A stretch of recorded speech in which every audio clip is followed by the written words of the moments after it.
क्या एमबीबीएस में direct admission होता है? अगर हाँ तो फिर कौन सी सीट पर? अगर नहीं होता तो फिर इतने ऑफर्स क्यों आते हैं? क्या मैनेजमेंट कोटा में ज़्यादा फीस देकर या फिर डोनेशन देके कम स्कोर पर भी एडमिशन मिल सकता है? क्या नीट क्वालिफिकेशन के बिना भी आपको एडमिशन मिल सकता है या फिर क्या बिना काउंसलिंग के एडमिशन मिल सकता है?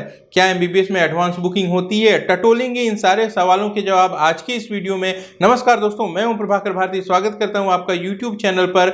ये जो वीडियो है बहुत ज़्यादा इंपॉर्टेंट है क्योंकि एमबीबीएस एडमिशन के नाम पे बहुत ज़्यादा फ्रॉड होते हैं। इस वीडियो में दी गई जानकारी आपको इससे बचने में मदद करेगी।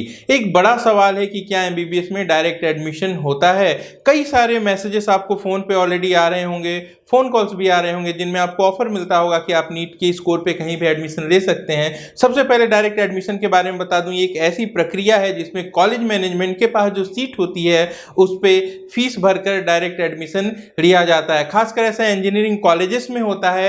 यहाँ पे फर्स्ट कम फर्स्ट सर्विस के बेसिस पे आप जब कॉलेज को अप्रोच करते हैं तो अपनी मैनेजमेंट की सीट जो कि उनके कंट्रोल में होती है उस पर एडमिशन दे देते हैं। हालांकि डोनेशन जैसी चीज़ें जो हैं वो इलीगल है और सरकार ने इसके लिए नियम बना के रखा है कि मैनेजमेंट कोटा में जो टोटल कोर्स फी है उसका 3 गुना तक फी आप लीगल तरीके से स्टूडेंट से ले सकते हैं। लेकिन बात करें अगर एमबीबीएस की, तो यहाँ पे जितनी भी सीटें हैं इनकी जो कंट्रोल्स होते हैं वो राज्य सरकार या फिर सेंट्रल गवर्नमेंट के पास में होते हैं। ऐसे में डायरेक्ट एडमिशन की संभावना यहाँ पर बहुत कम होती है। जी हाँ, कम इसलिए बता रहा हूँ क्योंकि कुछ ऐसी सिचुएशन बनती है जहाँ पे ऐसी संभावनाएं होती हैं, लेकिन कई सारे फैक्टर्स होते हैं, उनके बारे में आगे बताता हूँ। 2016 से नीट एग्जाम के लागू होने के बाद से कॉलेज की सीटों पर से उसका नियंत्रण खत्म हो गया। ये सीटें या तो राज्य सरकार के नियंत्रण में चली गई या फिर केंद्र सरकार के। सरकारी कॉलेज के लिए अगर ट्राई करें तो एक ही सिस्टमेटिक तरीका है काउंसलिंग का।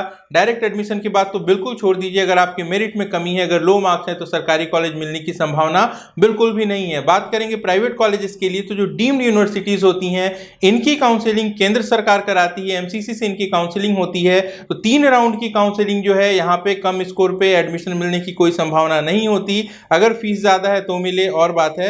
राउंड 1, राउंड 2 और मॉप अप राउंड की काउंसलिंग जो है वो सरकार करा देती है। इस मॉप अप राउंड के बाद जो सीटें बचती हैं वो संबंधित इंस्टीट्यूट को भेज दी जाती हैं एक मेरिट लिस्ट के साथ और इस इंस्ट्रक्शन के साथ कि आपको पब्लिकली काउंसलिंग करानी है। यहाँ पे फिर ऐसा होता है कि बहुत कम वक्त होता है, 1 से 2 दिन के अंतर्गत में सारे के सारे डीम्ड यूनिवर्सिटी जो हैं वो काउंसलिंग कराती हैं। और ये वो सिचुएशन होता है जहाँ पे कई बार वैकेंसी जितनी होती है उतने स्टूडेंट नहीं पहुंच पाते, तो ये सीटें वहां पे आपको अलॉट हो सकती हैं। लेकिन ध्यान देने वाली बात यह है कि इसके लिए भी आपको काउंसलिंग में रजिस्ट्रेशन कराना ज़रूरी है। ऐसा बिल्कुल भी नहीं हो सकता कि आपका स्कोर कम हो और आप ज़्यादा फ़ी देने के कैपेबल हों और किसी भी कॉलेज में जाके डायरेक्ट एडमिशन ले लें। राउंड 1 में, राउंड 2 में, मॉप अप राउंड में या फिर स्टे मॉप अप राउंड के लिए भी कई बार अलग से रजिस्ट्रेशन निकलते हैं। इनमें आपका रजिस्ट्रेशन होना ज़रूरी है, सिक्योरिटी डिपॉजिट जमा होनी ज़रूरी है।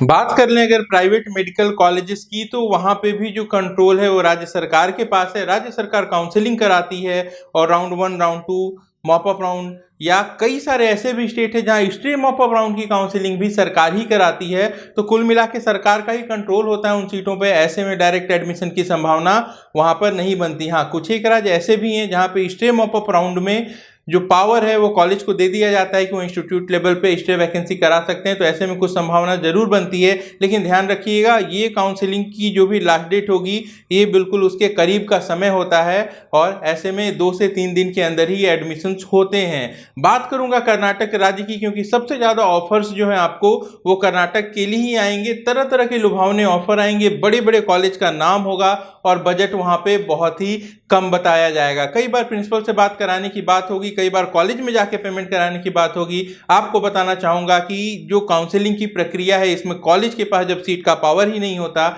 ऐसे में न तो वो एडवांस बुकिंग कर सकते हैं सही तरीके से और नहीं आपको वो डायरेक्ट एडमिशन दे सकते हैं। कई तरीके का फ्रॉड भी यहाँ पे होता है, आपको सावधान रहने की ज़रूरत है क्योंकि काउंसलिंग के थ्रू ही एडमिशन मिल सकता है।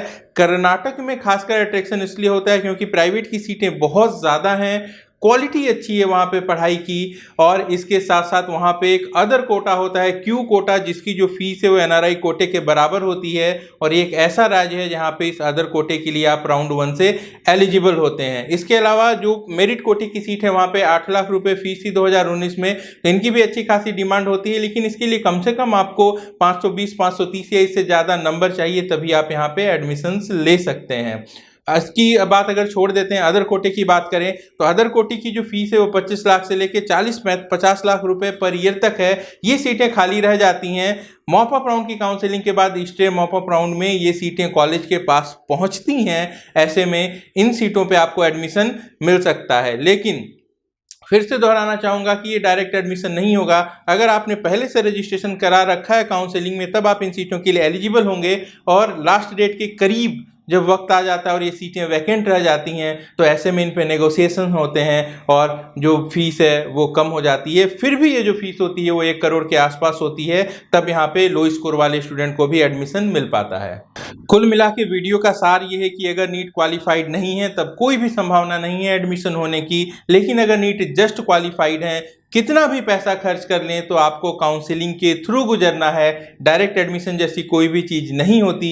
छोटा सा मौका मिलता है स्टे मॉप अप राउंड में, अगर सीटें वैकेंट होंगी, कम स्कोर पर भी ज़्यादा फीस देके आपको मिल सकती हैं। आपको तत्पर रहना होगा, सही जानकारी जुटानी होगी और सही जगह पर पहुंचना होगा। हमारी सर्विसेज भी हैं, स्टे मॉप अप राउंड के लिए हम आपको अलर्ट भी कर सकते हैं। इसके लिए आपको जुड़ना होगा हमारे साथ, वीडियो के डिस्क्रिप्शन में लिंक है। फिलहाल आपको बहकना नहीं है, कभी भी फ्रॉड कॉल से बचना है। बहुत सारे अच्छे काउंसलर भी हैं, उनकी काउंसलिंग सर्विसेज आप ले सकते हैं। वो अच्छी जानकारी देते हैं आपको और काउंसलिंग के थ्रू एडमिशन देते हैं, क्योंकि काउंसलिंग ही सही तरीका है एडमिशन का। बाकी अपना अच्छे से ध्यान रखें। अगले वीडियो में मैं आपको बताऊंगा कि जो एडवांस बुकिंग की बातें आप सुनते हैं, कई कोर्सेज के बारे में ये भी कहा जाता है कि उनकी तो सीट ही खत्म होने वाली है। इसके बारे में भी आपको सही बातें बताऊंगा। बने रहें हमारे साथ। नए हैं तो चैनल को सब्सक्राइब जरूर कर लें। वीडियो पसंद आया तो लाइक करना न भूलें। जल्द मिलता हूं आपसे। आप अपना अच्छे से ख्याल रखें। नमस्कार, जय हिंद।